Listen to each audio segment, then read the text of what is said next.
free updates, and the subjective value of games.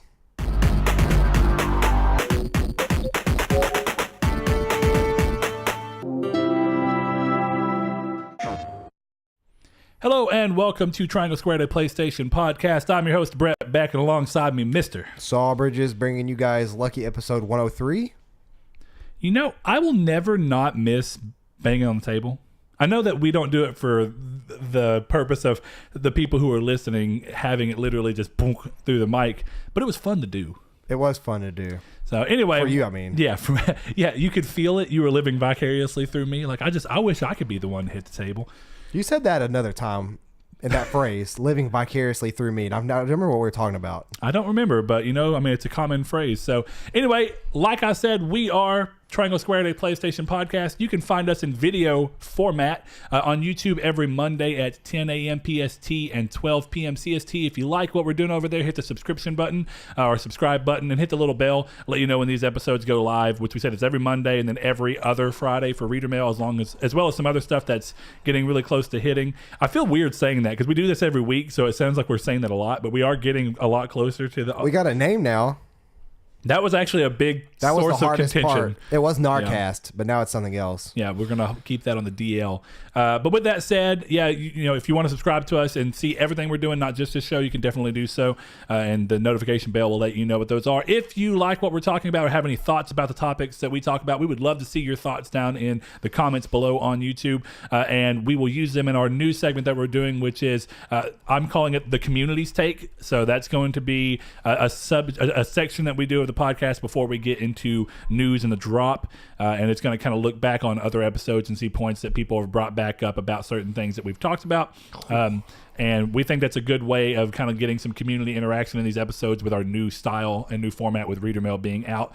So if you want to do that, like I said, go down in those comments. Let us know your thoughts. If you want to listen to us only in audio format, you can do so on Google Play Music, iTunes, doesn't matter. Any kind of podcast service, be it on an Apple phone or Android phone, you can find us there. Or if you want to listen on a computer, you can find us on SoundCloud. That's who we use as our host anyway, as well as any of those other podcast services on PC as well. And again, if you have anything that you want to add to the conversation about what we're talking about, you can do so if you're an audio listener by going to our Twitter at Triangle SQRD, heading over to our Facebook group if you want to do that. That group is Triangle Squared, a PlayStation podcast. If you reach out and ask to be approved in, we will gladly do so. And lastly, you can join our conversation left and right all day, every day, as much as possible. Though it's been a little dead lately. Been a little bit more alive today, but you can join our Discord, which is down in the description below. And then lastly, if you'd like to support what we're doing with this channel and these shows, you can do so by going to our Patreon, which is also links below, which is patreon.com/Nartec. And with that said, so I think did we change the Patreon link? Yes, I did. Oh, look at there. Did we change the YouTube link? Yes. No, not yet. Slacking. I don't think so. Actually, I might have. I don't remember. Yeah. I will look and see. We're branching off into a very niche genre for you guys that haven't heard our newest announcement yet. We are going to be doing pancake making instructional videos. Mm-hmm. Very much. It's a passion for us. That was the thing. It was very important for us to find what we want to do next. It's like, okay, we got to find that passion. And Saul loves pancakes. And I'm more of a waffle guy, but I was willing to take the dive with him. When Brett heard that that I loved maple syrup as much as he did, he lived through that moment of his very vicariously. I brought it back around. Saul's he just learned the word vicarious. I don't know. I did not just learn that word. I'm going to throw it in a conversation. What was the other word that I saw earlier? I'm like, that's not a word. Is it meaningfully? Meaningfully. Yeah, I know meaningful is a word, but meaningfully. Yeah. Never have heard that word in my 27 years. Some words you look at and you really are in this, you're like, there's no way that's a real word. And then you look it up and you're like, that's a real word. Yeah. That's a real word. But I've been playing all of Devil May Cry 5. Beat that. Fantastic experience. Was pleased to find out that the gameplay was much faster once you leveled up a couple times and bought more moves. Now that's interesting. So what you're saying is, because I remember this is going back to Saul's conversation he had about the demo, and he felt like the demo was incredibly slow. So what you mean is that though the game is set up to where you essentially become quicker through new movesets and stuff that you can. Well, it's really the same. Slower gameplay in Devil May Cry doesn't mean just the sword swinging slower or anything like that. It's also your combos don't chain well. There's no fluidity in the combat. I get what you mean. So it's very traditional of a Devil May Cry game for you to buy upgrades in terms of abilities. So like you could upgrade your sword, your guns, your devil breakers, which are the prosthetic hands Neo uses, or Nero, not Neo. But yeah, so like once you get a couple of those in, it feels much more fluid. You can chain combos much more easily, and it becomes that much more of a wonderful experience. So really enjoyed that game, and I had a blast with it. But I didn't play any Tetris 99 this week. Didn't play any Final Fantasy 14. Kind of taking a break from that just in fear of getting burnt out. Well, also you had a weekend going into being married. Pretty much, yeah. So you know, if like we mentioned on the last episode, we actually recorded that early so that we could go out and do everything for Saul's wedding, and then get everything prepared. There was another wedding this weekend for a community member, also just a good friend of ours, Mr. Corey Crash, good buddy. Congratulations, buddy. I know I've told you a million times, but you know I have a platform to do it on. So I told him Happy Hangover Day, thinking he would have drinked himself silly last night, but he didn't. That was everyone else. I'm surprised. Yeah, but not saying that you're an alcoholic, Corey, but. I'm surprised, but let's see. So yeah, other than that, like I diddled in Destiny 2 for a little bit. Okay. With Joe. Well, it seemed like from what I saw, it looks like you've been playing that a decent bit. You know, I mean, not just a lot, but you know, 2 nights, 1 night. Yeah, 1 night I think. 1 night. Okay. Yeah, I played some Gambit Prime, which is a blast. Yeah, I definitely want to do that. The Reckoning is a blast. Now, what is the Reckoning? The Reckoning is like the new. I guess it's technically just a new Blind Well. Oh, okay. So it's like you go through, you kill all the enemies. You have to kill the enemies within a certain time frame to get the boss to spawn, and then the boss you have to kill it, and then you can. That's how you get like rudimentary armor stuff. You get weak. I forgot what they're called actually. It's what you use to make your armor invader armor and stuff. So you pop a weak mode in, and then you get a low level invader armor piece. So these are the pieces you were talking about that allows you to kind of color code having a full yourself. set on, changes your color, and actually, and then as it levels up, it also gives you more perks that help that thing. Yeah, it actually has some really like interesting perks on it too. That's the scale, like the higher you do in like I saw. The Reckoning. One of the ones that Joe was telling me about is that you can carry 20 motes on one thing. Yeah, instead of 15. There's actually something kind of cool because you could deposit 20 motes. Yeah, in the game, and then there's a boss assigned for it. Sends out a new blocker. Yeah, that's pretty cool. I need to get back into that. For myself, I continue to just play Anthem, and I don't think I played anything else. I've been pretty busy this week though, so it's been one of those things where I've just been scarcely playing, and I'm still just doing trophy cleanup. But I did buy Far Cry New Dawn today, and I intend to play it at some point. I mainly bought it because it was half price at Best Buy, so it was one of those things of. Getting it at $20 lowers my expectations for the game that much more. To that way, if it ends up just being okay, I don't feel like I spent that much money on it. But if I end up really loving it, then I get the added bonus of being like, man, I even got it at a bigger of a steal. You know what I mean? Technically, because $20 for even 5-6 hours of experience, which is what it's rated at, is pretty good value for me. Yeah, well, and that's is it 5 to 6 hours of a main story? Pretty sure, yeah. I think it's longer than that. Blake said he got about 30 hours out of it. Definitely ain't 30 hours because Far Cry 5 wasn't even 30 hours. No, not from a story, but all side content. I'm talking about just the story though. Yeah, but I mean, if you're gonna do just a story, I'd imagine it's probably 8 to 10 hours, and Far Cry 5 was probably 20 hours story. Let's see. We can consult one of my favorite websites. No, not allgamers.com. Never even heard of that website. How Long to Beat, which will tell you it's a pretty good summary of. Main story is 11.5 hours. Main plus extra is 16.5 hours, and the completionist is 21.5. That's pretty good. And all styles is 15.5. So yeah, it's pretty good value for what you paid for it. Okay, good. Yeah, we'll see how that one ends up rolling over. I don't know when I'm going to start it because I do have Sekiro coming right around the corner on Friday, right? And then I do intend to start the Division 2 as well once I platinum Anthem, and that will be my long break from Anthem for a little while. Speaking of Sekiro, I need to go preload that right now. So that's going to be one of those things. But anyway, so... Would you like me to hop into the drop? No. Remember, we got our other... That's what I was getting at. We have the community's take, which is the new... I thought that was before the main topic. No. We do that before news and everything so that we don't end up conflating them with anything else. So we said this. We started this last episode. This is the community's take. This is a segment of the episode where we're going to go back and look at other episodes like I talked about and get other people's opinions that they got out there or said in response to those. So 2 episodes back, we did an episode talking about the value of PS Plus and things that we'd like to see it do, and then ways that we think Sony could even leverage PS Plus. and make it more valuable outside of its own self as a service, but make it valuable within their own ecosystem of services. Right. So Mr. Rodney C. over on YouTube commented and said, if you actually go back to the comments of episode 49, which has been a long time ago now, I was talking about bundling PS Plus and PS Now all the way back then. Yeah, that's actually been a very common thing that I've seen. So I know that we weren't necessarily treading new ground, but I think it's awesome. Thank you for sticking along for 50 episodes plus. Yeah, absolutely. He said, I think it's awesome you guys are talking about it here. For me, though, I think they could even get away with removing the free games altogether if PS Now was included. Think about this. If Microsoft can manage Game Pass for $9.99, which includes all first-party games, so I'm sure cost a fair bit in lost profits as well, Sony should be able to manage PS Plus, only online play, and PS Now, hundreds of playable games each month, for, say, $14.99. I think adding PS View would complicate it a bit, but it could all go back to something I've suggested before, tiered subscriptions,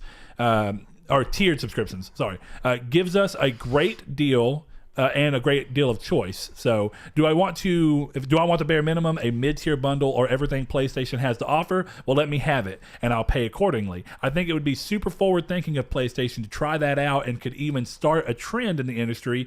We already see tiered options in the world of video streaming, i.e. Netflix and Hulu, which to go into that, do you want Hulu without commercials and you pay a little bit more? Do you want Netflix in 4K? You pay a little bit more. Do you want it on multiple TVs? You pay a little bit more. Do you pay more for Netflix in 4K? Yes, you do. I did not know that. It used to not be that way, but they very quickly, once 4K stuff started getting up there, they did separate it out. So makes sense. He says, so I don't think it would be too crazy to try it in other spheres as well, in this case, the gaming sphere. Too often, though, it seems PlayStation is happy to follow the trends that others, Xbox and Nintendo, set, but perhaps it's time they start one of their own. Anyways, guys, keep up the great work. I know I don't chime in often, but I'm still loving the content nonetheless. First of all, man, thank you for watching. I mean, it's been a long time, dude. I will say, yeah, of course, our favorite thing about doing this show is, of course, me and Saul having a good excuse to get together and just hang out and chat like we always would anyway. But now we have a excuse that we have to literally, it forces us to do it, which is good. When you get older in life, it's one of those things where it gets harder and harder to try and make time with your friends because you have all these other things going on. It's great when you can pull your friends into your passions and going together into something that is work, but it's fun work. Yeah. So it creates a sense of urgency in that we have to do it, and that we love that because it just ends up letting us hang out more and have a good reason to do so, which is great. But I would say, for your point, I could definitely see it working. I understand the point of the tiered options. I don't think that doing a tiered option would necessarily dilute it too much, and I think the tiered options also gives it a very big benefit. And talking back to one of the things that we saw before was that you can't always talk about PS Now for the fact that PS Now has the issue of not being available in every country that PS Plus is available in. So you'd almost have to tier it off that way, right? Right. So what you could do in those situations, you could tier it off again if we're going through your route of removing the games, and you could tier off PS Plus as PS Plus only for $10 a month. We'll just say that, right? You just for online play, bam, you get that. Now then you could add a tier with PS Now. I think $14.99 is a little bit of a hard sell on that. And the reason I say that is because the difference between looking at something like Games Pass and then looking at something like PS Now is that PS Now does still include the streaming option, which is important because it is first and foremost a streaming service, not a subscription service only. Not just like, here are the games that you can get and you just download them like we see with Games Pass. Instead, Sony's kind of, now that they've introduced this ability to download the PS4 end of the games, it creates a really interesting thing because it kind of gives you this best of both worlds thing. If you just want to use PS Now as a way to get for whatever price a month that it is, I think it's $20 a month is what we discovered, which is a little too much. Yeah, I think that's what it was. But for only that side, so if you're only using it for that, it's hard to want to justify $20. But if you just want to use that for a large swath of PS4 games to play, that makes sense to me. And then of course, if you want to use it for the streaming side, that's a nice benefit to have on the side. Okay, sorry. I know. But anyway, so when you think about it in that sense, I mean, I get that, and I agree that there's a tiered option that would work. Is there anything else you want to add to that, Saul? I do like the idea of a tiered option. I don't think it'll work from a business standpoint that well. But the if you're tiered going to go option or the pricing? Tiered option.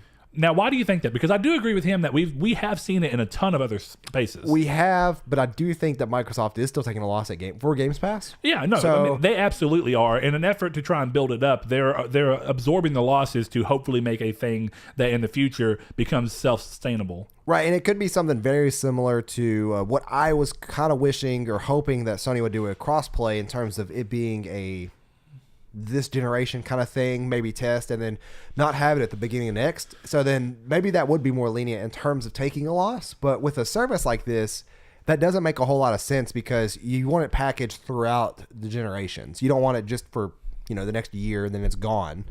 Unlike crossplay, which is somewhat more missable, I guess. Or less missable. Okay, now I guess why do you mean that they would? So I get what you mean in the fact of like I'm saying like trying one thing out and then you can removing make it later. such a good thing since they've done so well this generation. You could do such a good thing at a loss until the end of the generation, and it had be such a good value. And because a loss at this point, depending on the amount, wouldn't be that big of a deal to them. To Sony.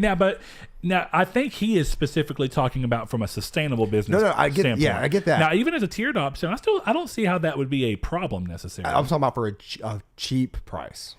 Well, yeah, okay. So pricing is what it comes down to. It's not the tiered option; it's the pricing of the tiered option. It's the pricing of the tiered option. Yeah, okay. Because I mean, when you have agree. I think $14.99 is a little too. It's wishful thinking for PS Now because whereas Games Pass, it's literally just paying for the licensing of letting those games in the service. Right. On this one, it's more of also paying for the stream tech and all of the literal things that they have set up to run the games on server side before they send it out to you.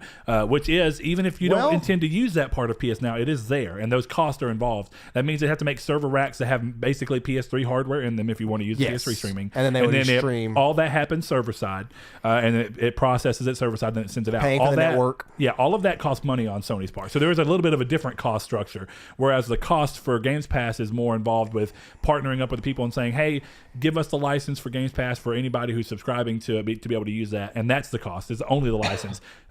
PS Now has got both. It's the license of putting the game on there and paying for them to not feel like they're getting a profit loss by putting it on there, while also paying them having to pay themselves for all the server aspects of it. So I mean, in that side, I do think that that's an interesting argument. But I think on the other side thing that I want to move on to real quick is the idea, and I could see why to an extent. I don't necessarily agree, and I think I've even said this recently. I don't agree that Sony doesn't set industry standards. And what I mean by that, and I put a couple of them down whenever I first read this because it's just something I thought about. So, I mean, you're right that they occasionally follow their competition, but I would say that they've also started things like PS Plus in the first place. PS Plus was originally conceived and executed as a completely optional service that had benefits for players like automatic updates, cloud storage, and free games. Those were all things that at the time were unheard of. So they set that industry standard, which in the long run forced Microsoft 2 years later or so to have to change Xbox Live Gold to include games with gold. So that was something that Sony did that literally set the industry, and you've even seen Nintendo do it now with their online service. No console provider now can provide can put online play behind a paywall without also including these free games and things because the expectation has been set. And that expectation was set by Sony, which is really great of them to do that. I think other things they've done, I think Sony were the first people to put free-to-play games and take them away from the paywall. Whenever they were going into this generation, that was something they had to think about because no longer were they free across the board for online play. So they had to go, well, free-to-play games, why should you have to have online play to play a game that would be otherwise free? And they took that out. This is something that Xbox hasn't even followed suit in yet, if I remember right. They did remove... Xbox did remove Netflix from the paywall because Sony also did that route, but Microsoft has not done that. So that's something that we're seeing Sony stand alone in, but it's still what I would consider to be an industry trend set. So, I mean, would I like to see them do more? Absolutely. But I'm glad that they've not completely relegated themselves to like following their competition. So we'll see. I mean, I think it's easy to see that they are following the competition in things like crossplay because it got so much media buzz. You know what I mean? Yeah. So, But anything else you want to add to that, Saul, before I go on to the next one real quick? I think that's it. Okay, one more, and this ties back into technically last episode and reader mail that we just did, the 4 and 5. But Mr. Sean1Neo over on Twitter says, maybe I'm just fed up of more and more multiplayers taking this approach, talking about the games as a service. So I may have written Anthem off too soon. But then again, I didn't return for Battlefront 2, Destiny 2, or Battlefield 5. I've said before, but this is pushing me away from multiplayer games more and more. And this was a Twitter conversation that we kind of had back and forth before I decided that I wanted to address it more on here. And I thought that was just interesting because my argument for Anthem has been along the way that I think that there's plenty of games that do these things very oddly. And, this all ties into the last episode's topic was about the expectations of games as a service. So games like Anthem and whatnot. And the biggest upside that I've found from Anthem is that it's a game that I've found to be incredibly playable as a single player experience. And I mean that in the sense of like everything about the way it's done, it almost works as a single player game. You can play the entire game by yourself. You never have to have anybody else in your party. You can always go public. You can always go private instead of public. When you do that, the game's actually got really great production values, much higher than I think a lot of other games in this sphere, even more so than the Division 2 probably actually is pretty high up there. Division 2 looks pretty good, so I'll give it that. But I think things like Destiny have lowered the bar of expectation in terms of production values, except for in their cutscenes. I'll give Bungie does incredible work in their cutscenes, but I wish that those cutscene style graphics were at least even partially reflected in the moment-to-moment gameplay, personally speaking. Yeah. I think putting Anthem beside Destiny 2 is just, they look miles apart, in my opinion. But also outside of that, the way that they've gone about telling the story and setting it up, it feels like a single player game. Whereas if you're playing Destiny, even when it feels like an online game with a story tacked onto it. Whereas Anthem, if you play it single player, it could feel, in my opinion, like a game that's just a game. It almost feels like a BioWare game with a not amazing story, admittedly, but it's a good story and it's told in a way that seems a little more like what you'd expect from a single player game. But that's also just my opinion. I'm not saying that that is absolutely right, but I do think it's interesting that he says this because I think that he mentioned that Rainbow Six is one of the games that he feels like has done it right. And I find that interesting because, all of Rainbow Six's things they've done have also been patches that have cost money. You know what I mean? Pretty much all the I forget what they're called, like operations. Yeah. They come out, but they all cost money, and that's fine. I'm not saying that they shouldn't. This is people doing work and putting it on there, and people are enjoying it.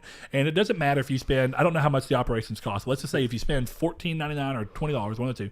Let's just say you spend that amount of money. I want to say they're $30 because they include 2 new characters, but I might be completely and off new maps base. and stuff. I would imagine probably. So when you think about it in that sense, if you spend even $30, let's just say that if you spend $30 on these operations and you get another 100 hours of fun out of the game before the next update comes out that you want to buy. It goes back to what we were talking about, and it kind of actually is going to tie into the topic of this show, which we kind of have two, but the subjectivity of value and where that lies, because everybody finds it differently. Of course, you're not going to want to spend $30 on something like Rainbow Six Siege Operation if you're going to pay it for 2 hours. That's too much, but that also means that that's not made for you, not marketed at you. It's just, it just depends on how much you love the game and how much that value of that game is in your own mind, and everybody's is different. So moving on from there, I think it's time to go in and hop into the drop, Mr. Saul. Sure. I was trying to figure out like a pricing on any of this stuff or the operations. They might even be different per, you know what I mean? They may be priced differently according to how much is on there. That's probably true. Yeah, I don't even see a price on here. It says I don't think a new one's come out for a while. I think we're actually due out for a new one here real soon. Yeah, one just came out. Did it really? Yeah. I can't remember what it's called. But yeah, one just came out. I think it's the one that's taking place in Australia. So. Well, yeah, that did come out. So yeah. Like a week ago, I think. I'm sure one of you guys, though, will let us know how much they cost. But anyways, on to the drop. For those that don't know, this week's PlayStation releases across all platforms. First up, we have All Was Awakening for PS4. American Ninja Warrior for PS4. Chocobo's Mystery Dungeon Everybody Bundle for PS4. Cube Zone for PS4. Fate Extella Link for PS4 and PS Vita. No cross-buy there. That PS Vita love. The Messenger for PS4. Peasant Knight for PS4 and PS Vita, which is a cross-buy title. We have the big one on the list, at least for me. We have Sekiro Shadows Die Twice for PS4. That's probably the big AAA game. Yeah. We have SNK 40th Anniversary Collection for PS4. Super Kickers League for PS4. War Theater for PS4, and that's the last on the list. And then Vita. War Theater will be coming to Vita at a later date. Okay. So that's really good. We follow him on Twitter. I think it's Luke Bernard, and he did Plague Road and stuff like that. Does a lot of very interesting games that have a really cool. I love his art style, very stylistic. But he always supports Vita, and that's because he has a very active community there. And that goes back to what we've talked about, how great the Vita community can be. It's very small, and Vita production has ended.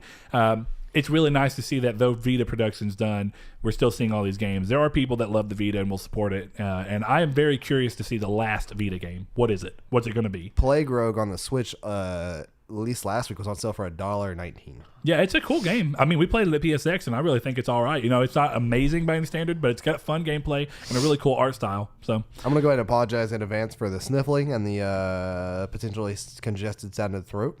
I am coming down with something. Down with the sickness, huh? All right, I'm going to move into the news now.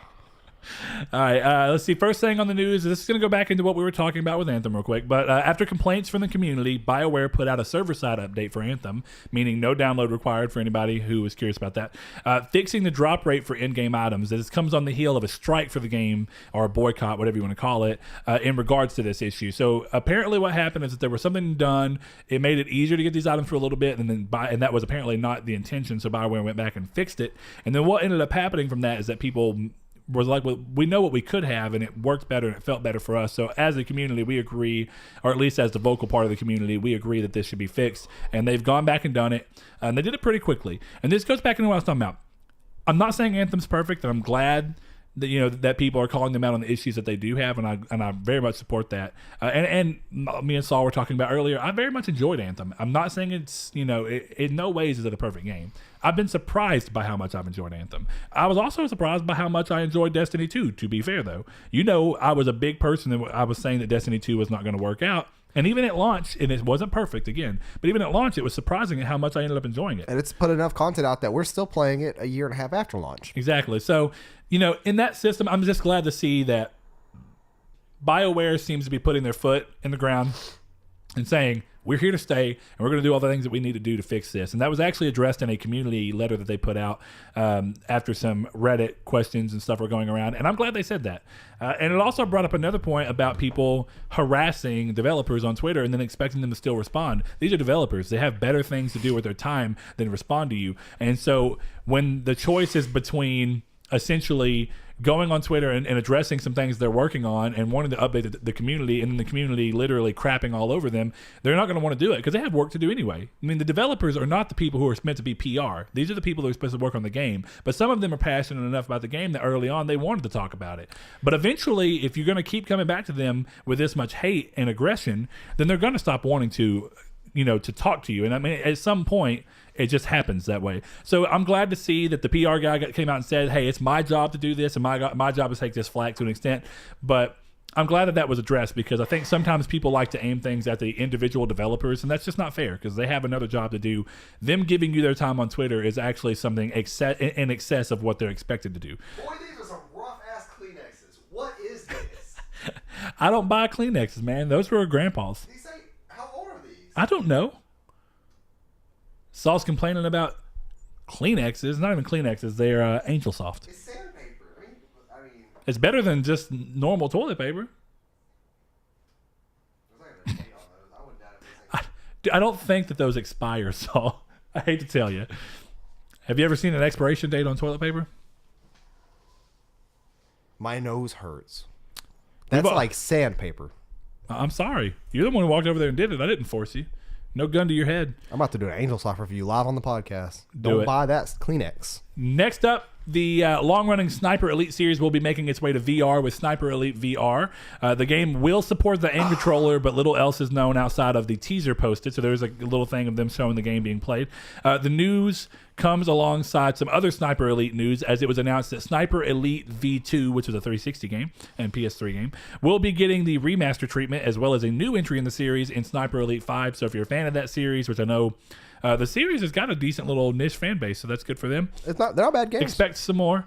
Castle Crashers developer The Behemoth has been teasing what appears to be the series making its way to PS4 and Switch and other consoles, as well as other current-gen consoles. They took to Twitter posting a picture, and this is in the PlayStation 4's case, showing 4 DualShock 4s with the light bars casting lights that were in line with the 4 playable character colors, and illuminating a silhouette of each little character.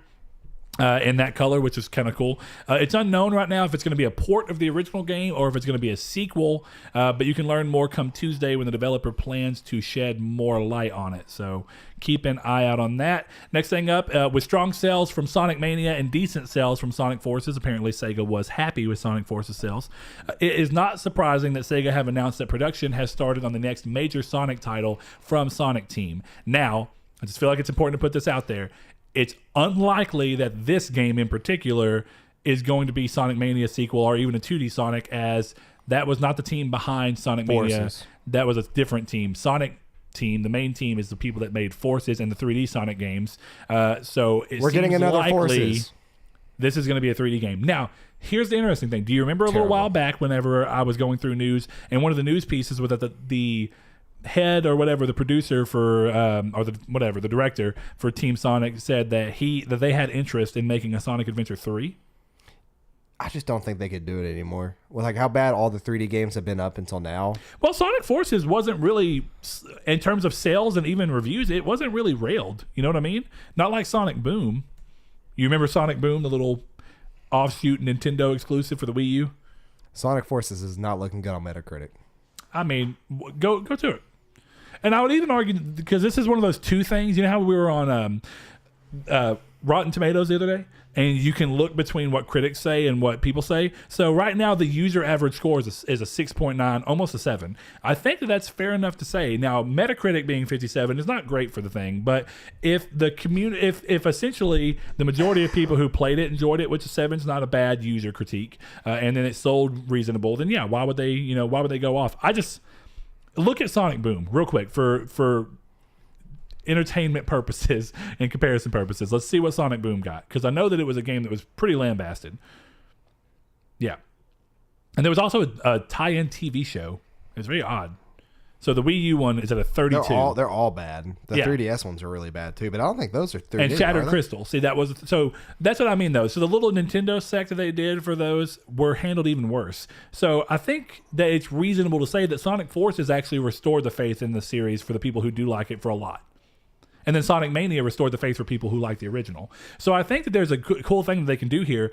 Every 2 years or so, they can kind of run this thing of putting out a 2D Sonic that people like, that's in the vein of that, and letting the team that handled Mania keep going forward with that if they wanted to, and then letting the main Sonic team make these 3D Sonic games that are at least being received better. Didn't Forces come out after Mania? Yes, about 6 months or so, I want to say. Mania should be the next game. Well, but it was just handled by another team. I know. So that's what I'm curious. They just need to not make games until Mania 2 comes out, and then not make games again until Mania 3 comes out. I don't agree with that statement. I think that it's reasonable. There is the coolest thing about Sonic, and the also kind of odd thing about Sonic, is that there's been a very huge disconnect between the people who like the 2D and the people who like the 3D. There's a lot of people who like Sonic 3D games who never liked the 2D games. I don't see that. Oh, I have. I've never seen that. I have. Now, it does depend on where you're looking, because if you're looking at places that are dedicated to these Sonic games... Well, I'm looking at like people I know. Yeah, and I'm using people I know as well as an example. And because you name me one person who doesn't like 2D but they like 3D, I'm going to go slap them. Dude, I mean... I'm not going to name names on the podcast because I've had problems with that in the past. I try not to do that as much as possible, unless I know that they won't care, like Corey. Even then, drunkard.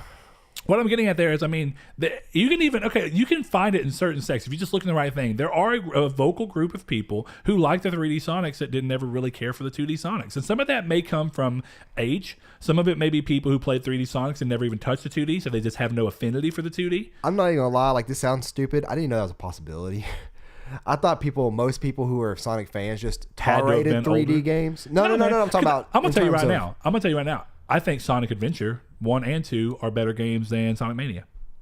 Oh, no. Yeah. There's some rose-tinted glasses you got on there, buddy. Maybe they are, but realistically speaking, okay, Sonic Generations, that's less rose-tinted glasses, because that was 2011. Yeah. Now, Sonic Generations, I think, was a better game than Mania in terms of... Let me see if this... Is that the one that had 2D and 3D? No, but it tied in old Sonic and young Sonic. What was the one that was 2D and 3D? Well, Sonic Generations is kind of close to what you're getting at there. It had levels that were pulled and inspired from levels across the whole series, and it let you play as young Sonic, or whatever, old Sonic, which is like the small chibi style one that's more reflective of what he looked like in the 2D games versus what he looks like in the 3D games as well, where he's got long legs and it's like the Sonic Adventure style Sonic. Yeah, this is the one I'm thinking of. This is the one I have not played. So I get what you mean, though. It's not entirely 2D. It's like it does perspective shifts sometimes. Yes. Well, but there are different levels. You are right. There's a level. This is more like, what would you... And I guess it depends on what you mean. Rayman Origins? No, I kind of get what you're going with that. Did you ever see Sonic 4, which was a 2.5D Sonic game that came out for PS3 that was a new Sonic release? And it wasn't quite like Mania, where it was actually made like this. Check it out. It's Sonic 4, Sonic the Hedgehog 4. And it's a 2.5D game that was actually pretty decently received. I mean, it just wasn't loved across the board, but it did pretty well. And it sold as episodes. It was kind of an interesting game. Why? Why does that need to be episodes? I think it was because they wanted to try it out and they didn't know if people were going to like it. Because it was trying to go back to a style that was reminiscent of Sonic at the time period from classic Sonic, but still doing it in a way that was 3D. You get what I'm saying? So... I don't know. That's one. We can linger on that and talk about that a little bit later. But all I'm getting at is that I am a perfect example of somebody who has, when these 3D games have been decent, I actually prefer the way the 3D games play to the 2D games. Though I do enjoy the 2D games as well. I like them both. Yeah, we're opposites there. So, anyway, let's see. Next up, if you like different DualShock 4 color options, Sony has unveiled the Alpine Green colorway, featuring a like muted kind of ugly green, evergreen, forest green, whatever faceplate with white buttons and and back grip that is coming in April. Here's the thing. Effort, ugly controllers. I'll give you this. Low effort. Yes, I agree with that because we've talked about this a number of times. Ugly controllers. Things, we prefer. At least what we see, we prefer like one thing I showed Saul the other day was Xbox has got this ghost white or phantom white controller coming out where the top half is like see-through and then it gradients down to like a color in white. Has and better, it looks awesome. Better controllers, like in terms of designs. Like yeah, absolutely. Absolutely better. Like it feels more, and I don't know if I've often wondered if PlayStation feels like the layout of the DualShock 4, while it may be comfortable, very comfortable to me. I prefer it to the Xbox controller. If the way they designed it makes them think that they can't do as much on it. But I just don't agree with that because my go-to example is the Gears of War 4 controller that they did that had the gash marks over the face on the buttons. right-hand side. And then even more so. And then the Gears icon on the left. Yeah, but you remember the face buttons? They were special. They were shadowed or whatever it's called. No, what tinted. It was is they looked like somebody had carved the letters out in the stone. Yeah, but so I've never seen that. I've never seen a PlayStation controller where the face buttons were like a custom design. That was the first time, if I'm correct, about Xbox doing what is that called? Frosted, but it's not frosted. It's they were dark, like I guess grayed out, but like I can't think of what that's called. Shadowed. I mean, what are you talking about? Just outside that's the first time they ever had like black buttons. Okay, like that. Where instead of them being like colored in with like the blue, yellow, red, green. Yeah. And then they started doing that thing where now a lot of their controllers do that. They just keep the colors on the inside, which is pretty smart. One of my biggest things is like, okay, Google, first of all, you're absolutely terrible about this. But now I want to say this. If this is a color you like, that's fine. It's just, I do agree with Saul in the long run sense of that this does feel low effort in comparison to other special editions. That is not editions. a real DualShock 4 controller either. I've never seen this color. Yeah, that's a real one. No, that's crazy controllers. That's really? not a real one. Yeah. Well, hold on. Maybe it's color shift. Xbox has this controller, then this perfect. Okay, my bad. I was about to say I have it in there. From the side, it looked like the gray blue controller. Yeah, which is the one I have at home. You have the gray blue? Yeah, it's like the Uncharted 4 gray blue. No. I thought you're. Let me just show you the one I have. It's like navy blue. Okay, I know which one you're talking about. Blue. I know which one you're talking about. Just because they were sold out of. They had orange and they had gold at Best Buy when I went to go buy one. I was like, I guess I'm gonna take the blue one because it's like I don't want either one of those. Yeah, but yeah, they don't even have like this for those that are listening because I can't really show it. It's powdered blue. Look, this is going to be the best way. So people who are watching on video can show this. This is a custom controller I got made, which was just being extra as hell. Scuff. Look, it's a scuff. Now this is what I want to talk about. These are the things that I think Sony could do differently. One of the things that Scuff done is added a pattern and a kind of a texture to the back grip. Sony could easily do that. There's no reason they wouldn't. I mean, it looks cool. It introduces a new color. So, on this one, instead of it just being entirely white, they could have done something with white acting as snow. They're calling this Alpine Green. Why not do a different color and then have the white sprinkled in to look like snow?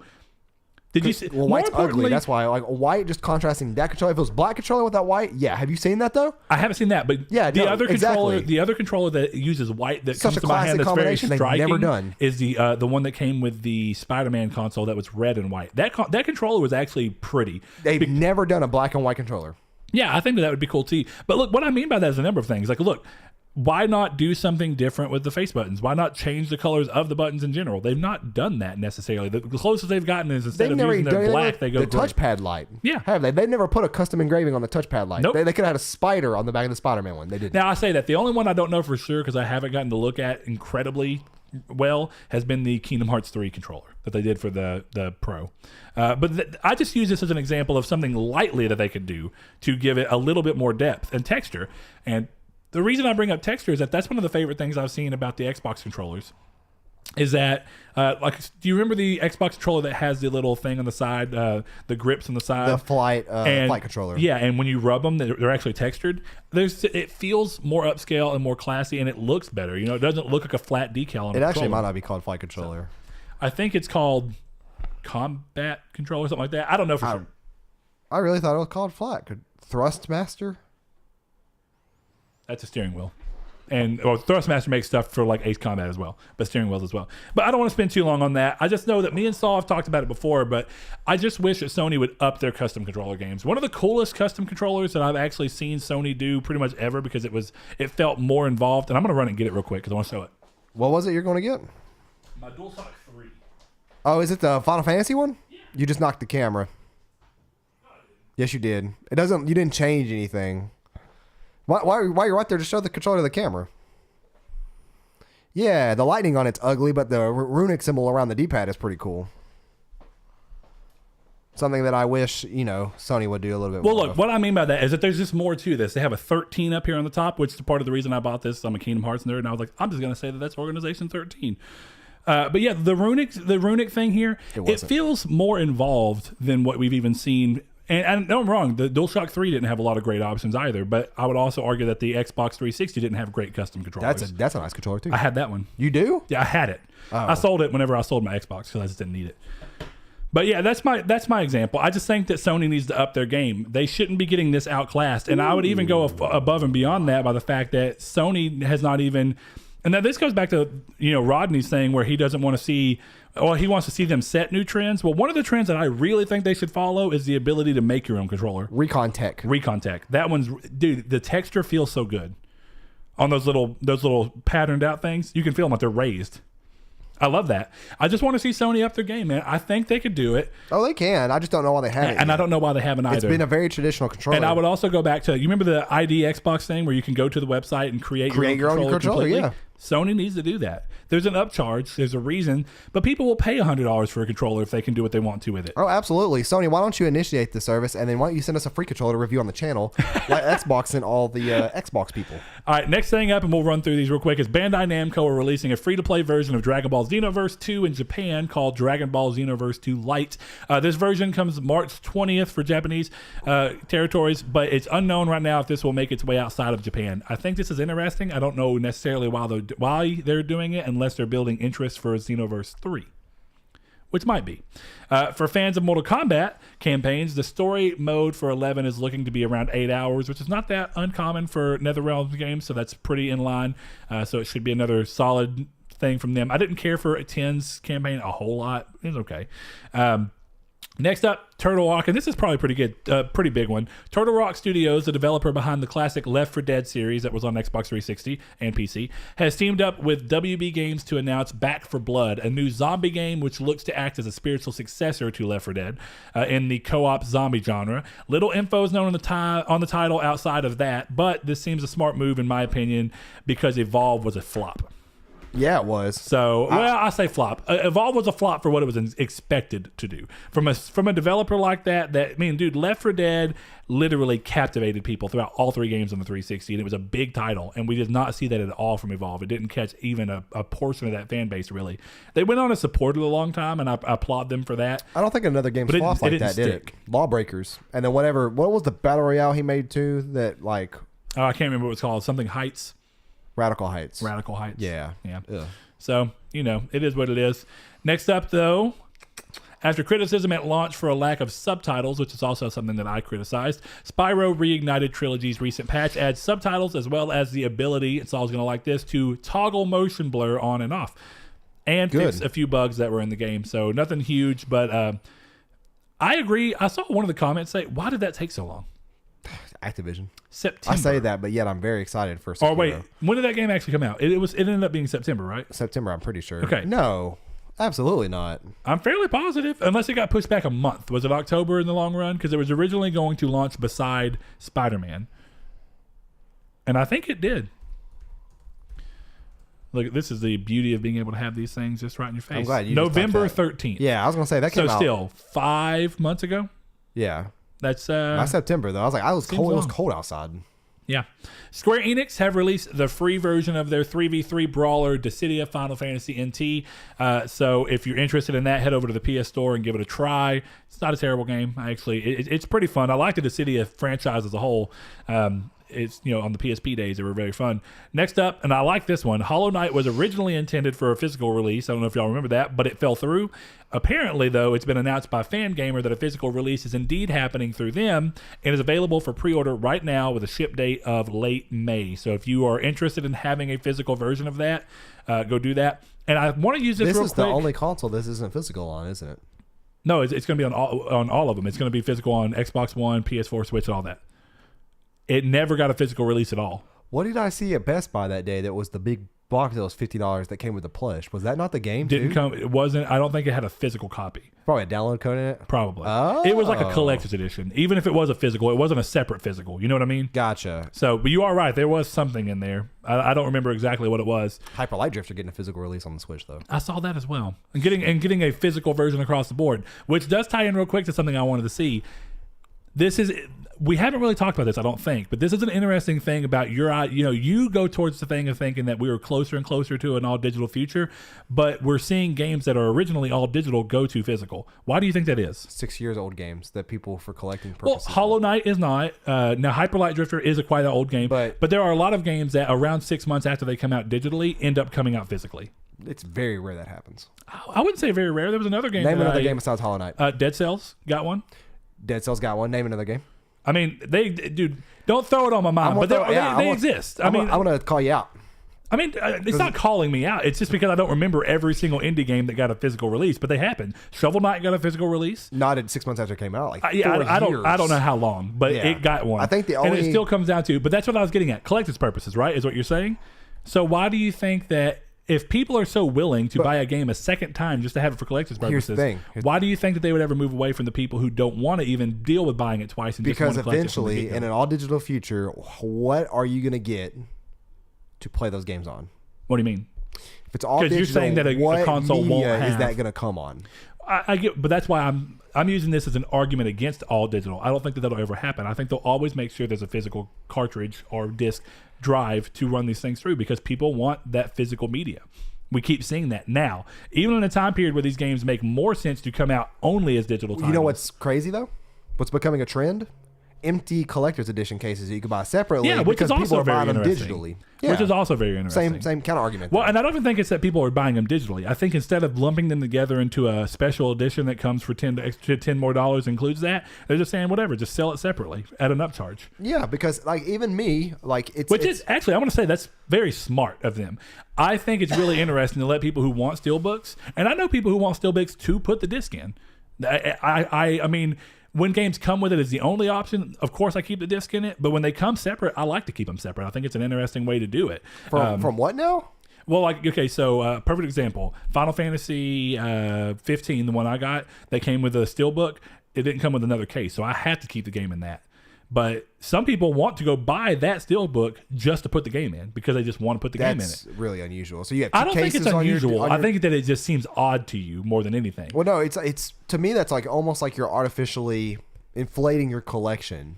Because you have empty I would say that because what you do is with, people hide the empty cases or repurpose them for games. Okay, so it's not destroyed. in the collection, like it's not viewable in the collection. So they do that specifically for the steelbook case. Yeah, and that makes sense if and you're they'll put the collecting steelbook cases. I thought you were talking about you're adding it to collections that you already own. No. Okay. Just that you're replacing your case with that. Gotcha. That makes sense. So people do that, and I think know that's some people kind of that love steelbooks. I hate them. Like Perfect example, RJ Logie, listener of the show, we were talking about it, and that's why I sent a picture of that Anthem one to him.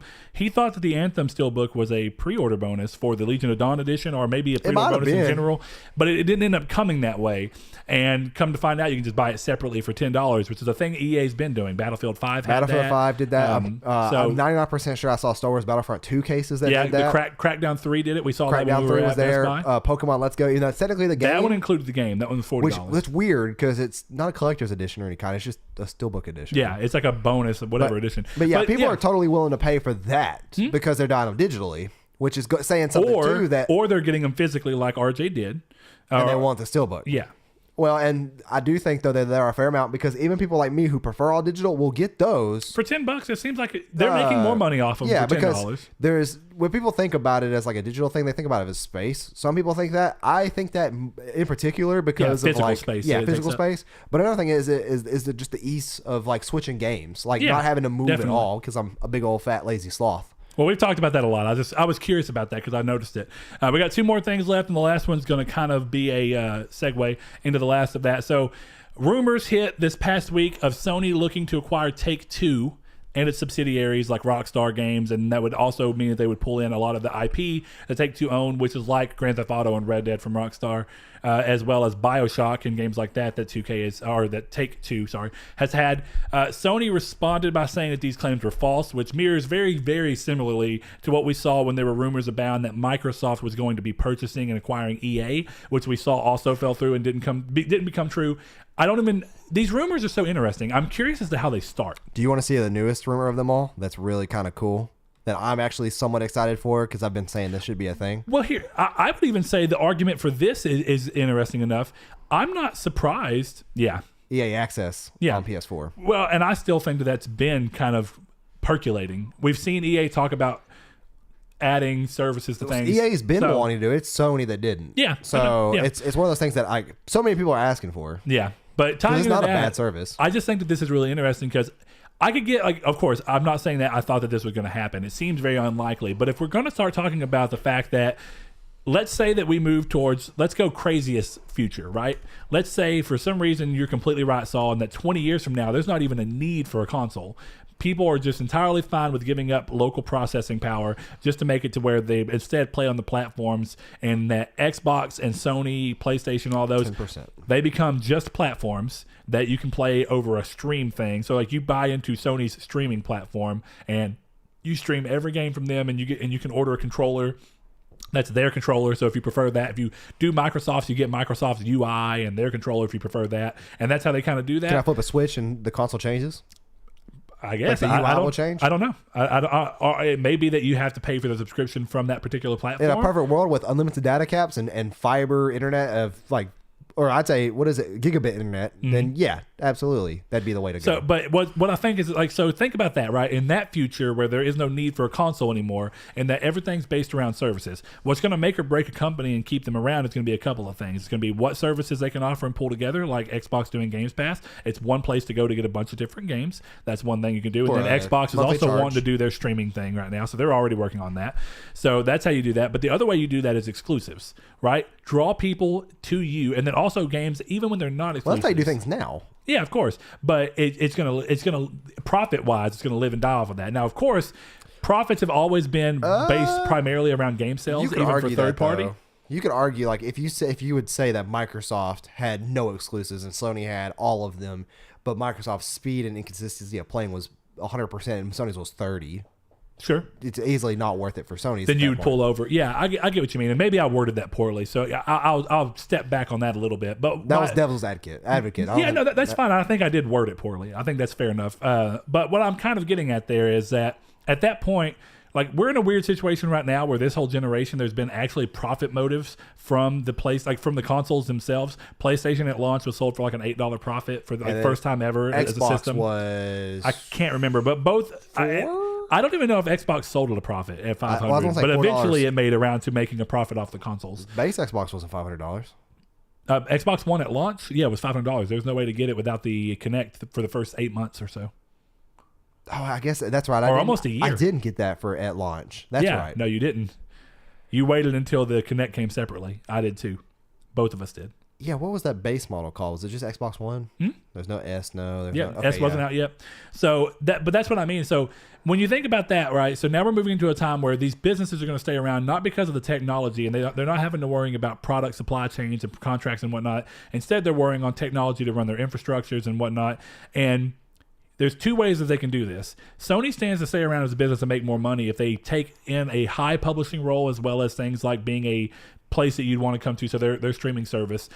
You're going to make the most money if you're the one who gets the games that people always want. So, in say 20 years in the future, we're on Grand Theft Auto 8, right? And Grand Theft Auto 8 comes out. Well, Grand Theft Auto Sony has bought Grand Theft Auto, right? They bought Take-Two. They own all the stuff for Grand Theft Auto. Even if Sony decides to put it out on every platform, they're making the money of people buying and playing that game. And that's just a smart way to stay around and future-proof yourself. It is. So I actually, as crazy as it is right now in our current, what do you want to call that, landscape, I guess. In our current landscape for gaming, it seems crazy to think that Microsoft would buy EA and Sony would buy Take-Two, but it's not really that crazy when you think about them trying to prepare for what's going to happen when the need for a console does potentially go away. We don't know if it ever actually will, but there is a future out there where you could see that everything does go to streaming potentially. I don't know that everybody's ever going to want to give up the benefits of having local processing as a whole. I know that for me and you as people who are a little more bleeding edge tech, I think definitely me, I would prefer to have an actual box there to operate than to rely on streaming. But if they came out with a PS5 and two variants, one for $350 without the disk drive and one for $400 with the disk drive, I'd buy the one without the disk drive. Yeah, because at that point it's not about the physical media for you; it's about the local processing. Yeah. So, and that's kind of what I'm getting at. I just think that it's not as far fetched of an idea as it sounds like immediately to a lot of people. A lot of people. And I get it. Even I, for a second, was like, wait, what? Why would they even do that? I'm not even saying that this ever even happened. One of the things I heard, I think Ryan said in the Discord is, even if it was true, Sony would still deny it, and because they don't want to even put something like that out if they weren't for sure. There's so many stock market ramifications of doing that it would be terrible alone for stock. Because here's the thing. Even the rumor dropped stock for Take-Two. Yeah. And imagine if they actually... Or at least from what I saw, the rumor hit and then Take-Two stock dropped. Take-Two stock dropped, I think. You would imagine that there's probably a causality there. But I find that interesting is all I'm getting at. And then we're going to go into this last one real quick so that we can get into these main topics. So this last one is continuing their promise to support No Man's Sky with free updates. Sean Murray and the team over at Hello Games teased the next big move for the title with Beyond. Aiming for a summer release, the first of three big features announced was No Man's Sky Online, which is an evolution from what was introduced in Next, with the devs saying that it, quote, includes a radical new social and multiplayer experience which empowers players everywhere in the universe to meet and play together, end quote. This sounds very much in line with what the game was originally intended to be and what people expected the game to be at launch. And it's a very exciting premise. Just to, I don't mean to cut you off, but before we go too far away, just to show you people how these rumors work and how they can negatively affect stock, is that on March 13th, Take-Two stock was at $96. March 14th, it was $92. Yeah. That's a $4 drop in a day. And people don't realize that $4 is a lot in the stock. Or it is a hit in the stock market. You know what I mean? Yeah. It's very interesting because it's based off of percentages and whatnot. I will say, though, if you believe that rumor still is there, this stock is $93.55. You might want to buy that right about now. Imagine buying 10 stocks of a company that's about to be owned by Sony. $1,000. You never know. Could be 30,000. Who knows? Could be negative 30,000. The other two big features, because I did say that Beyond's going to have three major features. The other two big features will be announced one at a time across separate dates as we get closer to the summer release that they're aiming for. I think this is a great idea, and what we're going to do is we're going to let this lead into my heart. I know, but look, I'm going to let this lead into the main topic. So, Saul.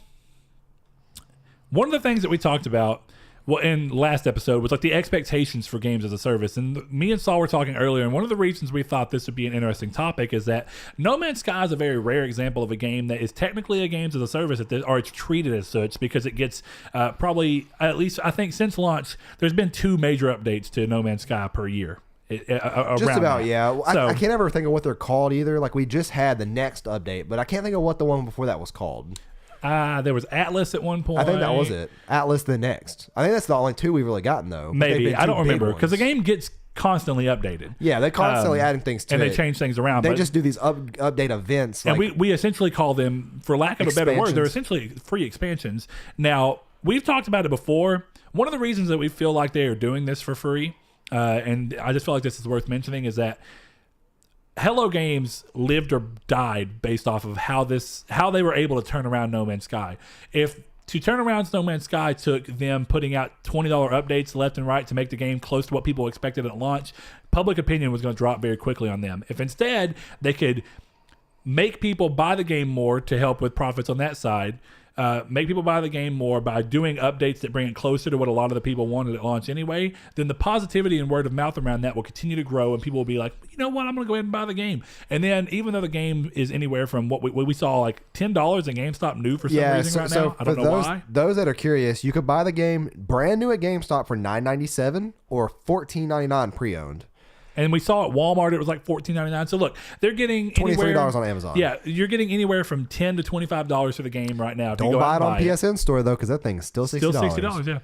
I wonder how often it goes on sale. And that's the other thing, right? So some of these people are buying the game digital for the first time ever and just paying that much for it. So sometimes they're getting as much as $60 for people getting interested in this game suddenly. So what I mean by that is it's very interesting because I feel like it was a necessity for them to do these things free.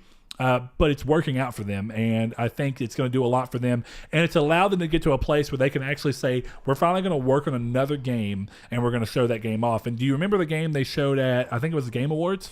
Yeah, what was that game called? I can't remember. It was like the animal, right? Like you were as animal as in that game. No, I don't think it was that, but I can't remember what the game was called. Talking about Hello Games, right? Yeah, and it was... I thought you were an animal. The Last Campfire was what it was called, and it's like it looks like a kind of narrative journey-like game, or not narrative, it's more of like an experience game that kind of rolls through.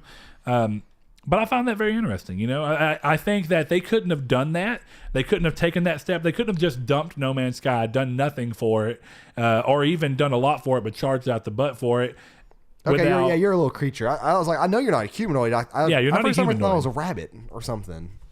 But the game looks interesting, and I don't think that they could have done it without that. So, I mean, this is why I find it interesting. Which also which also attributed to them being called out like, oh, you did No Man's Sky for a quick cash grab to make this game. Yes, which they've been able to completely... like debunk, yeah.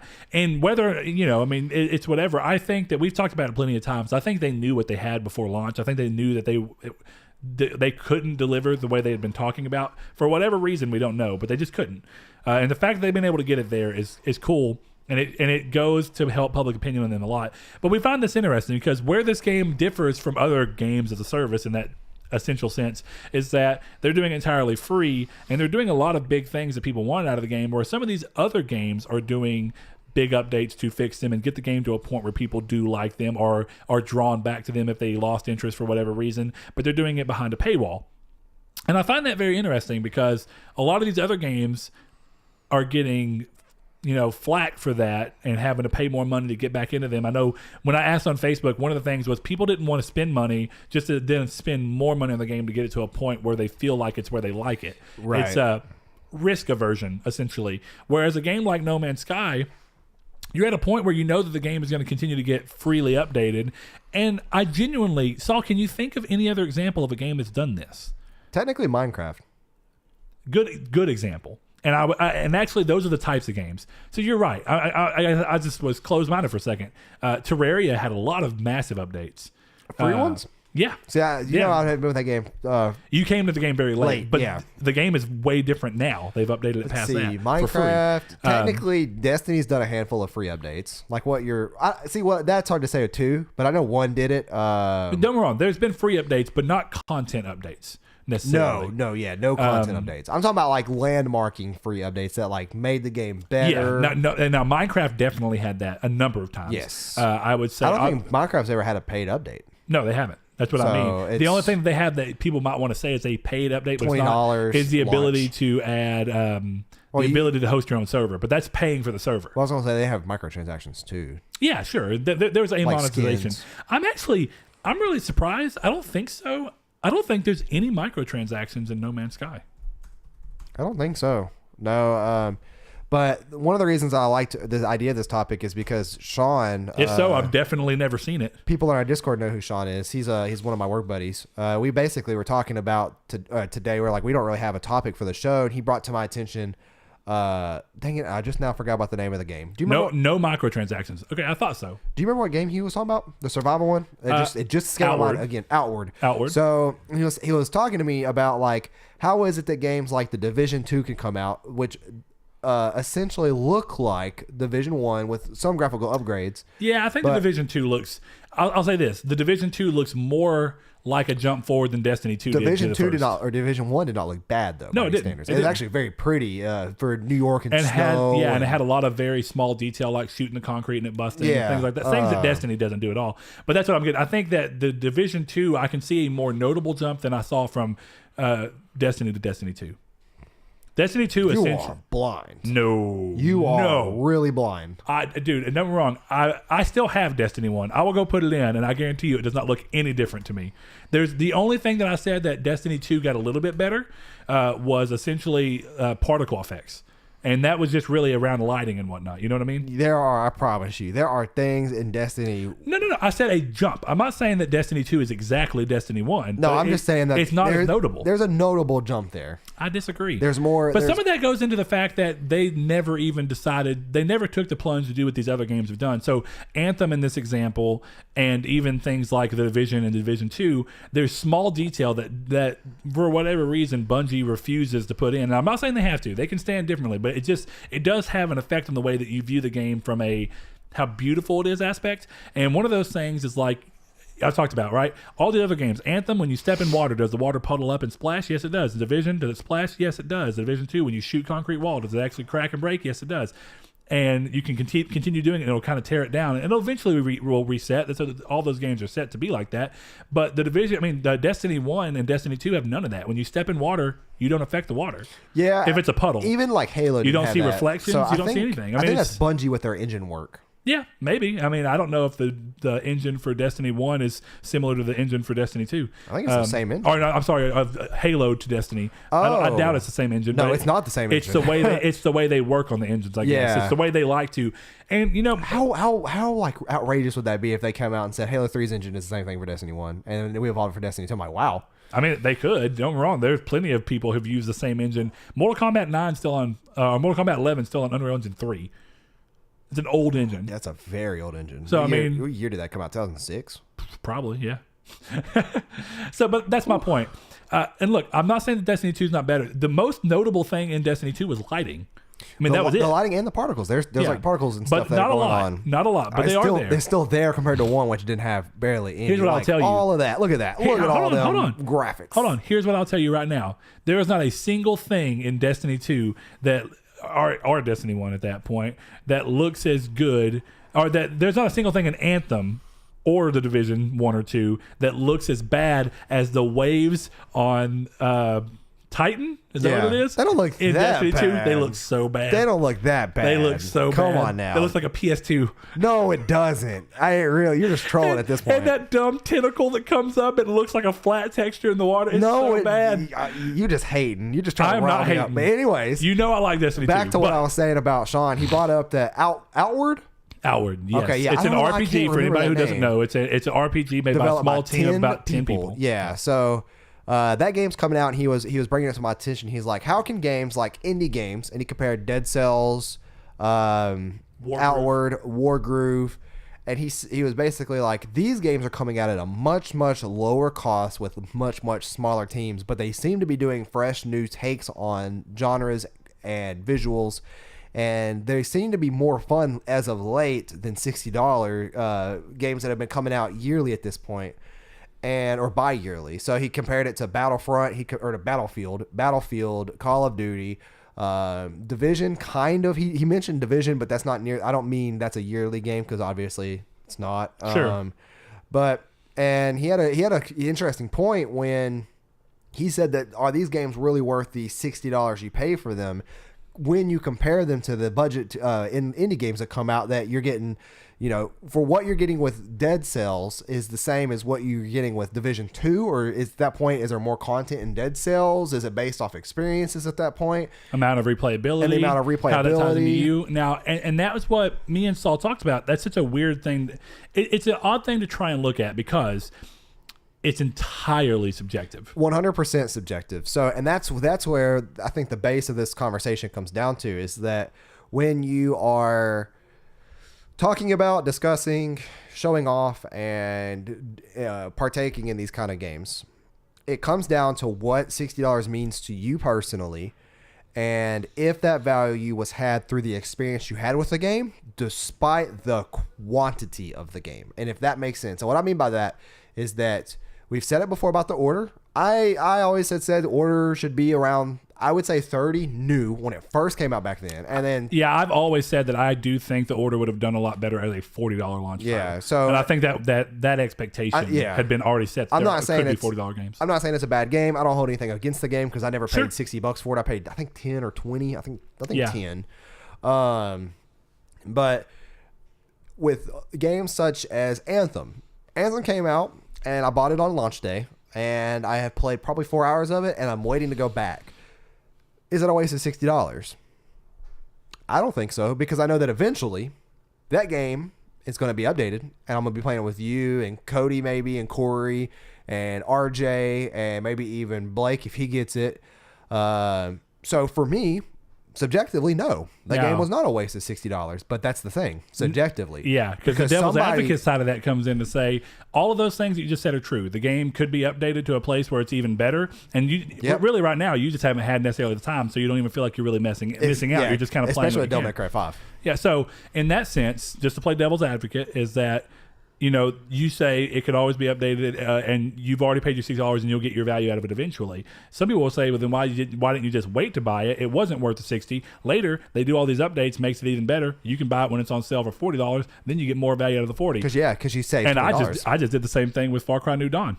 So, that's a devil's advocate thing there. But you're right. And the interesting thing about based off of your own subjective. That's what I was going to say. Is the interesting thing about the devil's advocate is that when you are typically explaining a situation like that, you're almost always making it out to be the best deal no matter what for the person describing it. So if somebody told me, like, you would have had a much better time if that game was $40 in 2 years when it was updated and you had friends to play with, typically they're almost projecting some of their own thoughts of what they want the game to be at when they bought it at that price or when they bought it. So, like in their mind, it feels like, I would have enjoyed it more at 40, so you would have too. Yeah, they're projecting what they wanted into the game and what they think they are pricing it as appropriate. Because, you can say, like, you would have had more fun with it then. In the time that it takes for that game to, say, go on sale and have all these updates, I could have easily gotten $60 out of enjoyment because that enjoyment to me was subjective. It can't be placed by somebody recommending me to wait or anything like that. The same goes for Resident Evil 2. Resident Evil 2, $60 game. Can be beaten in an hour and a half. Doesn't mean it will be. Doesn't mean you'll spend 3 hours on it if you do 2 playthroughs or whatever. You could easily play that game, go through it like I have at about 11 to 12 hours, still not beat the game because you need to, you got about 3 hours left, 2 hours left, and then replay it again. I'll get roughly not quite 30, about 25 hours out of it. Even if I don't play it again, even if I don't beat the game, the $60 I spent on that game so far has been more than worth it. And the classic title we always go back to at this example is Terraria, and how we will spend $120 for that game if we had to because of the amount of time and enjoyment we got out of that game. And it's a crazy thing because I used to tell Saul beforehand before he ever even played Terraria, and that is a great go-to example. That's been a while too, like 4 years ago. Yeah, before he had ever played it, before I got sold on it. Yeah, he'd kind of hear me talking. I'd say that we'd be talking like, well, would you ever pay $100 for a game? Because like I said, we already did these types of conversations back then. We just didn't record them and do it as a podcast. That's what I love about it. Is that we would still be doing this whether or not there was a camera here or not. And that's so interesting. But the thing about Terraria is I remember telling Saul, we were talking about, well, games will probably eventually go up to like $80 or $100. And I was like, what's crazy though is every game has its own value. I would have gladly, and I use Skyrim's a good example too. I would have paid $100. Like in retrospect, looking at what I did for Skyrim, I would have been okay paying $100 for Skyrim. personally. And then Terraria, a game that's $20, I would have been okay with. 7 years old? Terraria? Probably. I think it came out in 12 or 13, so 6 or so years old. So, like, two games that always pop to mind for me are Grand Theft Auto 5 and Skyrim. I have bought Skyrim twice for the Xbox 360, once for the PS3, once for the Xbox One, once for the PS4. So 4 times. And I think I paid $60 every time. I think you're right. No, I didn't. What was the Skyrim Game of the Year collection for PS3? $40 it came out at. It already had... The Game of the Year for PS3? No, it was a $60 Was release. it? It had Dragonborn and then the... not Shivering Isles. That's Oblivion. What is the other one? Dragonborn and then what's the Morrowind thing? Or is that Dragonborn was Morrowind thing. The other one was the vampire thing, and I can't remember what it was called. Oh, yeah, you're right. Dang. I don't know. Dawnguard, yes. So I paid $60 for it every time. Grand Theft Auto 5, I bought once on the Xbox 360. No, twice on the Xbox 360. Once on the PS4 physically, and then once on the PS4 digitally. So 4 times on that as well. I did not buy that game that many times full price, though. I know that I got Grand Theft Auto 5 with trade-in credit one of those times. So I technically paid $60 3 times, so $180. But still, you spent the value there regardless. So even if they weren't $60, you're averaging over over $200 probably at that point. I just booted it up this past 4 days ago and just drove around in it for a little while just to hang out in it.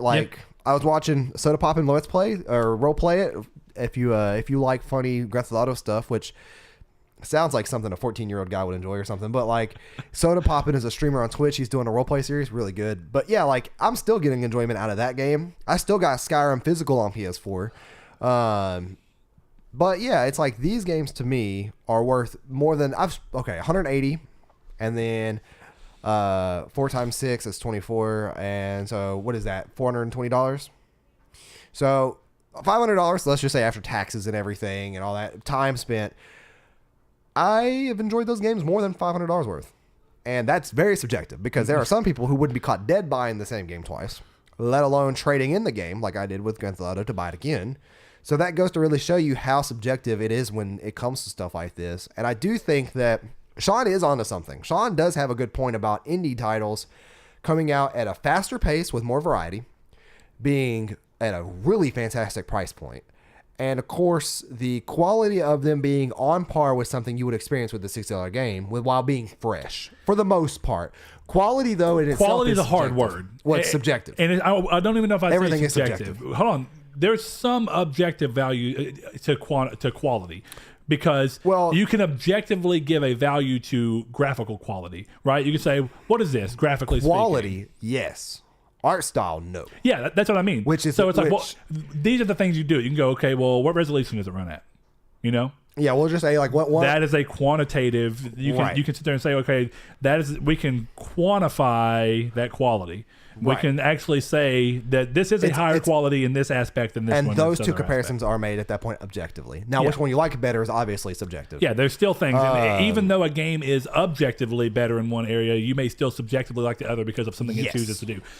Your personal preferences and stuff. And when he talked to me about it today, I was like, you're onto something with that because it makes sense when you typically look at it as a very broad spectrum. But when you start to piece it together and piece it out, and start really analyzing it, you do have things like he brought up The Division and he brought Dead Cells. So we'll just compare something similar to those two in that way.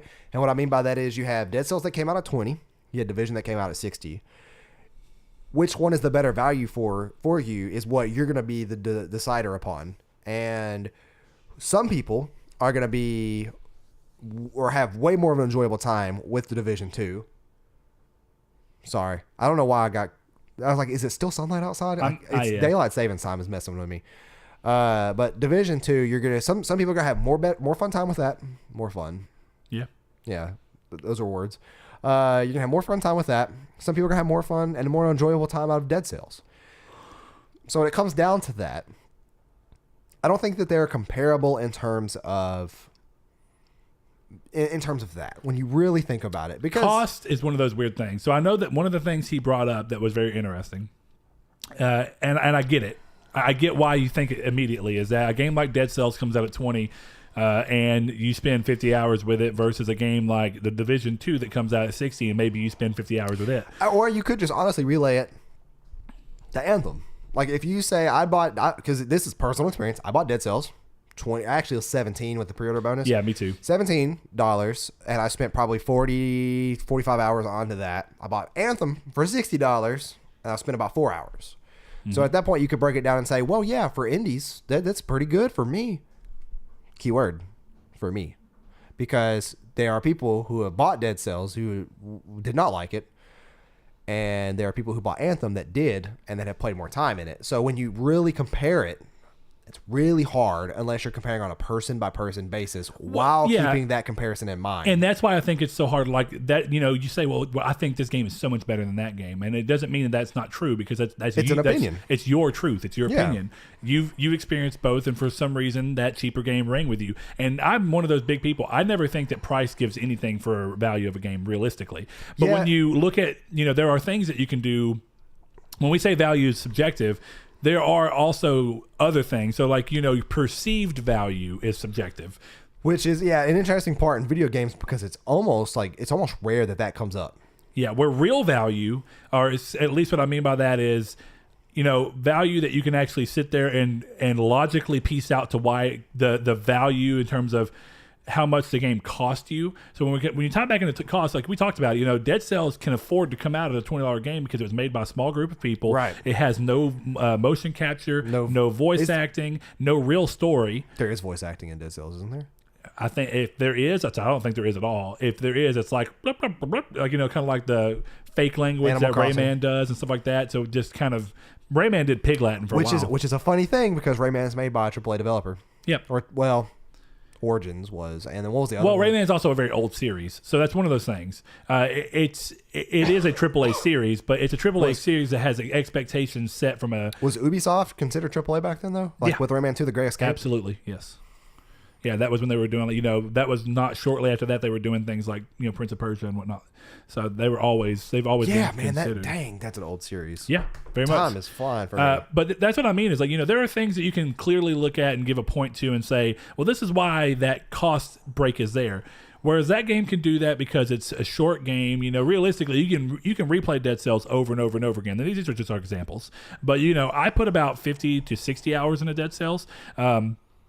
But the thing is that when I finally got to where I beat Dead Cells, it's a game that it's just about you slowly mastering and how much of the game you want to back off to where when you get to the end, you can finally do it. It's like a game that you build towards. But I've seen people go on to Dead Cells and beat Dead Cells their first run, which has been very rare to be fair. Yeah. But it can be done, and it's to say that it's a game that technically, if you want to start it and finish it and be done with it, you can do so in about an hour. It's also really hard to compare roguelikes to anything in terms of value because roguelikes have the potential to have unlimited value when you really try to piece it all out. Let's go to other unlimited things. Potential, I should say. Let's go to other things, right? Speedrunning, you already mentioned Resident Evil 2. Speedrunning is one of those weird things. You can speedrun Dark Souls based off of how you play Dark Souls, any of the Dark Souls games or any of the Soulsborne games.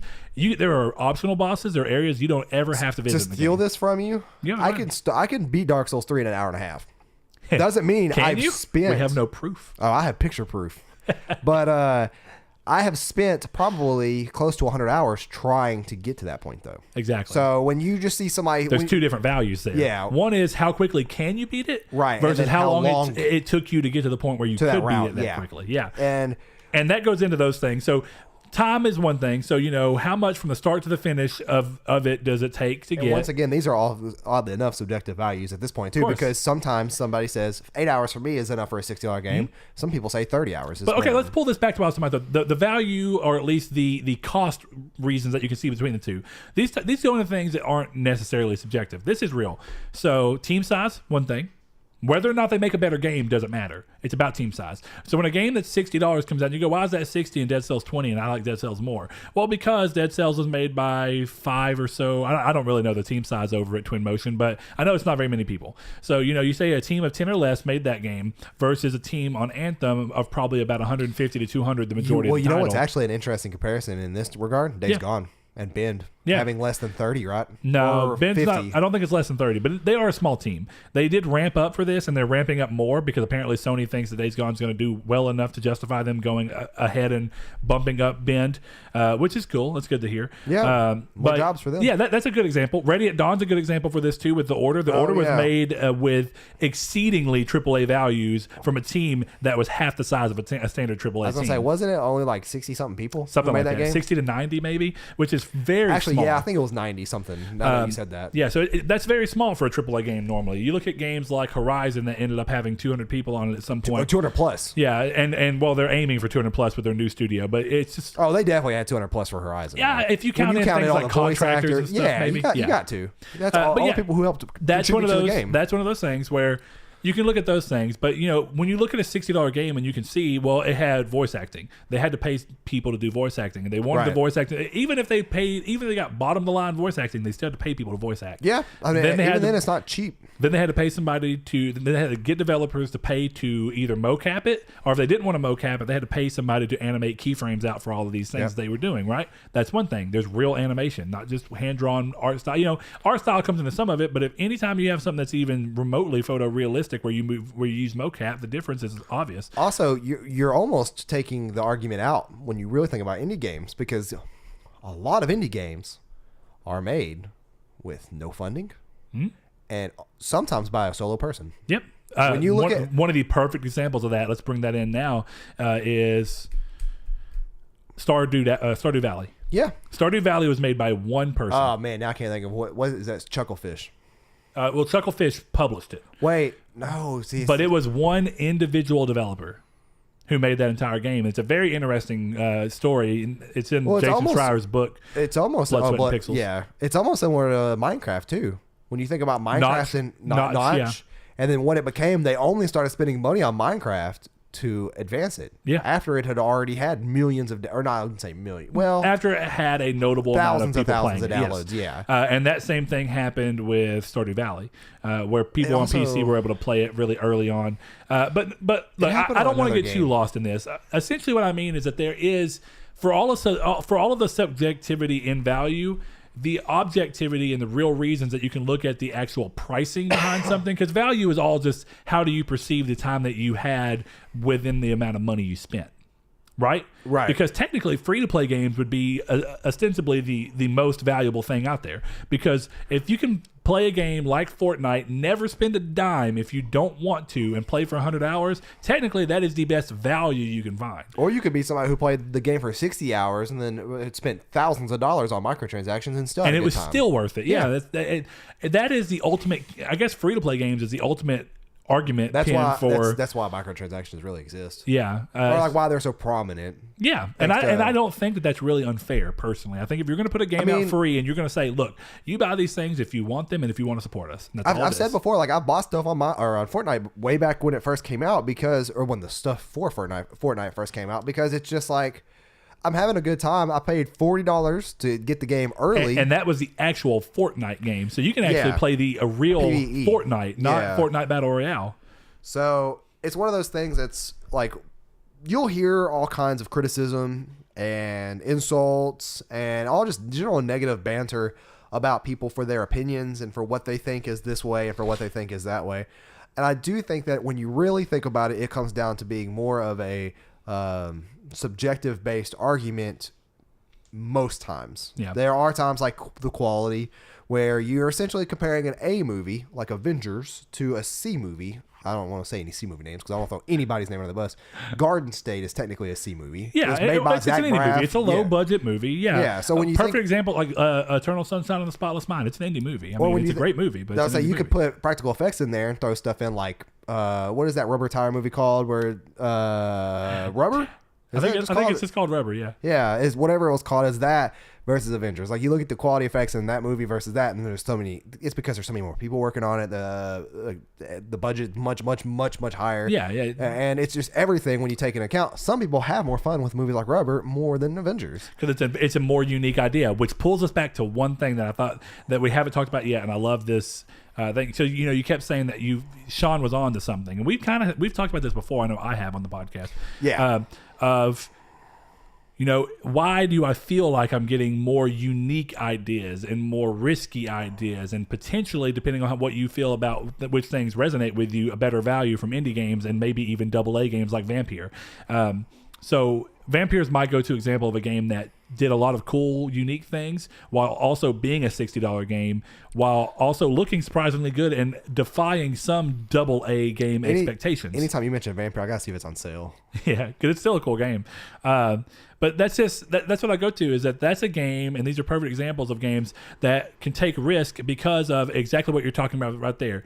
Movies and gaming and all these things, these games and movies all become so expensive to make that essentially the people who are funding them, it's very rare that they want to give you carte blanche to do what you want to, because they have to do some things to risk avert when they're having this much money tied into it.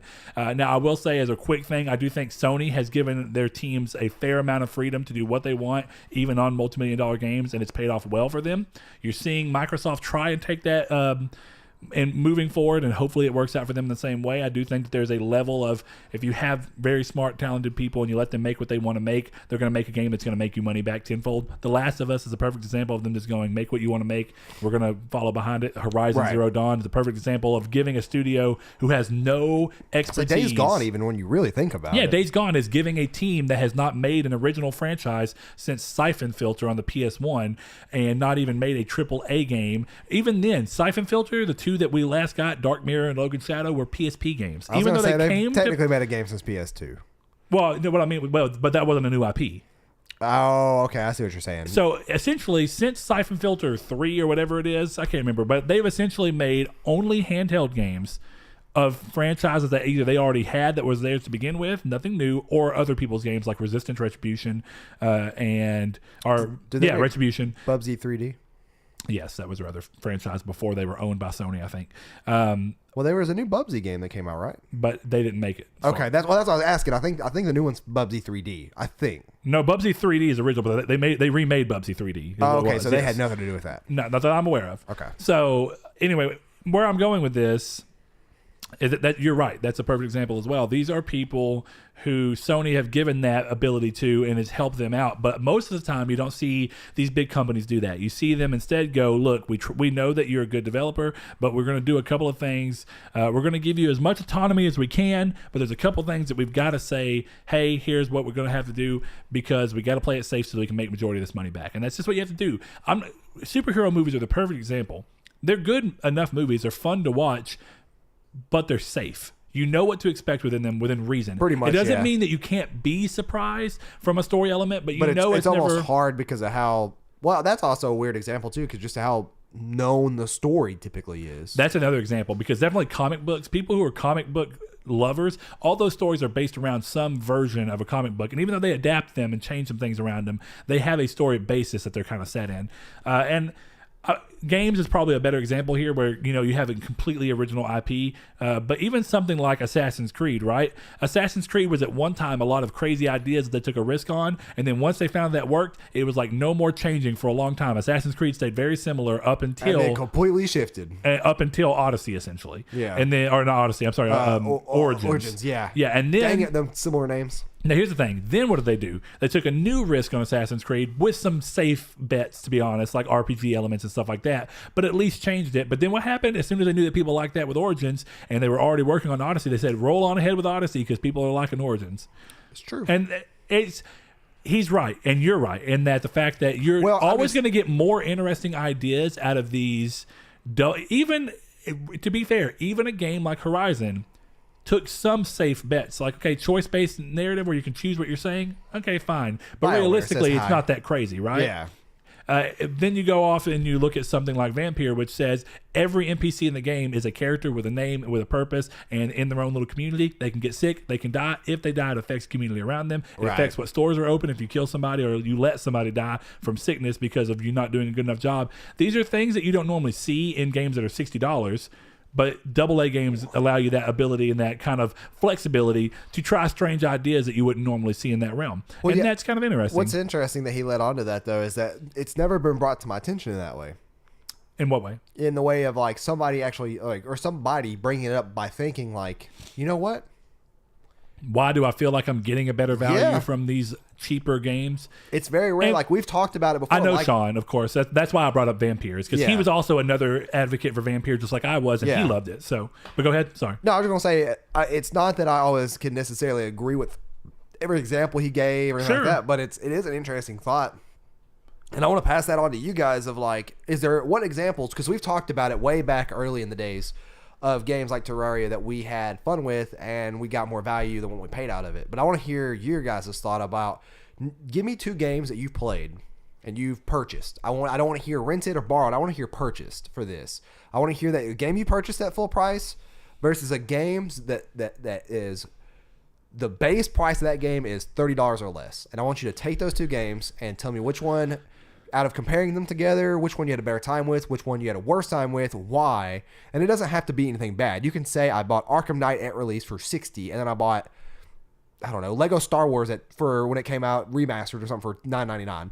It could be anything. But I want to hear what people are thinking below, and I want to hear the involvement of this, because this is something for me I'm almost curious, because this is a form, I'm very sneakily doing it, if I didn't say anything, that I'm getting recommendations for any things I want to look out for, because I'm always interested in hearing games that people have gotten tons of value out of compared to AAA games that aren't AAA games. Yeah, and like Sean's talking about, these games that are so easy to go under your radar. Yeah, that's what can be perceived a higher value. Well, that's the thing, is that like if people may have looked at Terraria and thought like, oh, that's like a 2D Minecraft game. It's like, is this a clone? Because there's a lot of Minecraft clones come out. Absolutely. But then when they may hear us talk about it, they're like, well, maybe I should go pick this up. If they say they want to pay $120 for this game, like double the value of a that sounds insanity, but I'm at least going to see what it's about. Yeah, like you look into videos for it and stuff. So I want to hear that in the comments and Discord and on Twitter and on our YouTube page.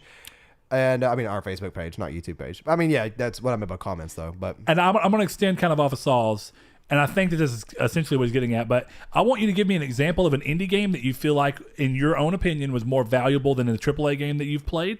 Doesn't matter what it is. It's a game that you feel like was more valuable than any AAA game in terms of, like, you felt like it was more valuable than what you'd expect from a AAA game, as well as a AAA game that you bought that you don't feel like exceeded or even met the value price point that you had. Just because it's an interesting thing to see. And I will use the same thing. Definitely on the indie game side, I actually really love indie games. I've had a hard time playing a lot of them lately, even though I try to sneak them in and get platinums on them because they're fun. And I like doing that. I like to support smaller developers as much as possible. So that's one of those interesting things. I want to get some recommendations too. So let us know what you think.